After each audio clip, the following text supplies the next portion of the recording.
Hello guys, bersama saya lagi dalam Alright Nopo Channel. Sesuatu berita yang menggempakan yang apabila dikatakan muafakat nasional telah dibubarkan di mana di Sabah semua.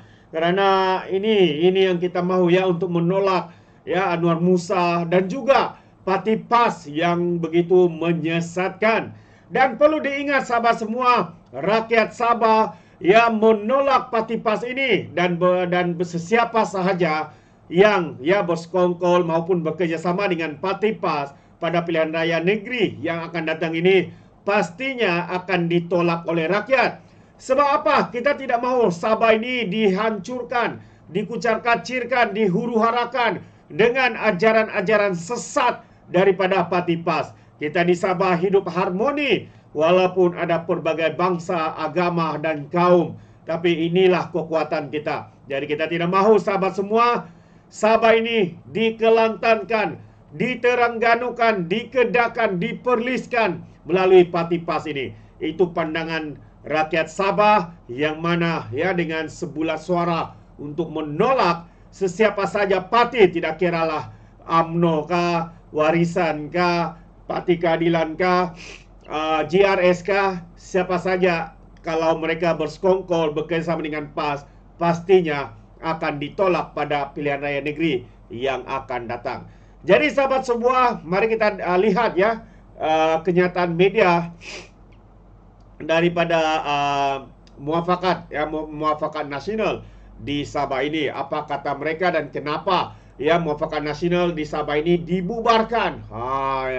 Jadi mari kita lihat ya antara alasan-alasan yang mereka lakukan. Katakan, jadi muafakat nasional negeri Sabah yang dibentuk sejak 2 tahun lalu terbubar apabila pengerusinya bersama 30 ahli jawatan kuasa protem meletak jawatan.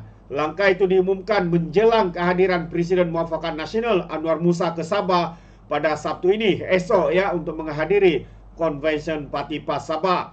Pengerusi MN Sabah Jismit Japong ketika mengumumkan perkara itu melalui satu sidang media di Kota Kinabalu pada Kamis ya berkata mereka sudah hilang kepercayaan ya terhadap Anwar Musa. Dia ditambah sikap Muafakat Nasional Pusat yang dakwanya bersifat tidak adil terhadap mereka. Tambah lagi saya telah meletak jawatan dan membubarkan ya protem Muafakat Nasional Sabah kerana beberapa sebab yang kami tidak boleh terima.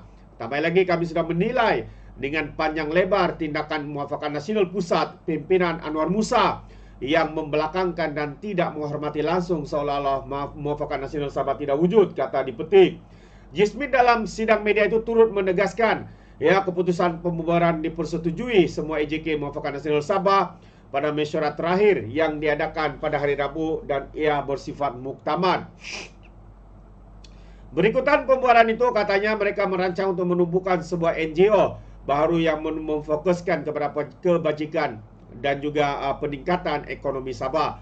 Jadi sebagai rekod, Muafakat Nasional mengambil sikap mesra yang dengan tidak memburukan kerajaan negeri atau wakil rakyat untuk kepentingan politik. Tidak seperti Muafakat Nasional di Semenanjung. Jadi kita benar-benar mengamalkan sikap muafakat, kata Jismit dipetik laporan media. Jadi itu antara satu perkembangan sahabat semua yang agak mengejutkan kita. Dan bagi saya ini adalah satu tindakan yang wajar ya. Kerana apa? Ya, kita di Sabah ya menolak sekeras-kerasnya Parti Islam Malaysia ini yang kita lihat begitu ekstrim ya dalam menunggang agama, ya dan begitu ekstrim dalam menyebarkan ya ajaran-ajaran yang menyesatkan ya, dengan perkara-perkara yang seperti mana kita lihat pemimpin-pemimpin mereka, penyokong-penyokong mereka yang begitu ekstrim. Jadi kita tidak mahukan ajaran fahaman politik ekstrim seperti ini menular ya di Sabah, di Borneo ini. Ya, itu pandangan dan juga ya rata-rata rakyat Sabah juga mengatakan seperti itu. Ya, tidak mahukan dan kerisauan mereka sebenarnya apabila ajaran PAS ini ya semakin orang cakap ataupun Muhyiddin cakap adalah semakin menyesatkan. Ya, kerana itu Muhyiddin sendiri menggelar PAS ini sebagai parti ajaran sesat. Begitu juga dengan pemimpin-pemimpin mereka. Salah seorangnya adalah Sanusi, Menteri Besar Kedah, yang dengan secara terbuka di dalam DUN negeri Kedah membuat kritikan, ya, membuat kenyataan yang berbaur fitnah, hasutan dan sebagainya. Jadi ini antara satu komen yang menarik juga untuk saya kongsikan bersama dengan anda. Katanya Kementerian Pendidikan berpolitik, MB Kedah jangan buat dakwaan melulu. Itu antara kenyataan daripada Saudari Nurin ini. Jadi mari kita ikuti kenyataan penuh beliau, apakah maksudnya. Jadi dakwaan Menteri Besar Kedah Sanusi bahwa Kementerian Pendidikan menyemai agenda politik dengan menerapkan dasar Malaysia Madani di sekolah di negeri itu lebih kepada tumahan melulu. Pengerusi Majlis Pimpinan Negeri Impian Keadilan Kedah, Nur Azrina Surip atau alias Nurin Aina Abdullah berkata, dakwaan Sanusi Muhammad Nur dalam sidang Dewan Rakyat, sidang Dewan Undangan Negeri kemarin yang mengaitkan nama Menteri Pendidikan dan juga pengarah Jabatan Pendidikan Negeri Kedah tidak mengejutkan banyak pihak. Katanya dakwaan membabitkan kaki tangan kerajaan perlulah dengan bukti kukuh agar tidak wujud prejudis rakyat terhadap perkhidmatan awam. Jadi kemarahan ataupun dakwaan perlu ada asas yang benar, bukan semata-mata tuduhan tanpa pembuktian. Selaku pemimpin sebuah negeri, saya yakin bahwa adab dan akhlak adalah nilai yang paling tinggi untuk sama-sama kita realisasikan, katanya dalam satu kenyataan. Jadi kemarin Sanusi dalam ucapannya mendakwa Kementerian Pendidikan seolah-olah menyemai agenda politik di sekolah ekoran dasar Malaysia Madani yang di bawah Kerajaan Persekutuan diterapkan dalam program-program di sekolah. Malah Adun Jener itu juga mengaitkan pengarah Pendidikan Negeri Kedah yang didakwa memperkenalkan politik kepartian di sekolah tanpa memberi ruang kepada bagi penjahat awam tersebut membela diri. Jadi menurut Nurin Aina lagi, nilai adab dan keterbukaan amat penting ditunjukkan oleh pemimpin PN Kedah memandangkan Perdana Menteri dan Kementerian banyak menyuntik peruntukan serta projek-projek pembangunan untuk memudahkan kerajaan negeri membangunkan Kedah.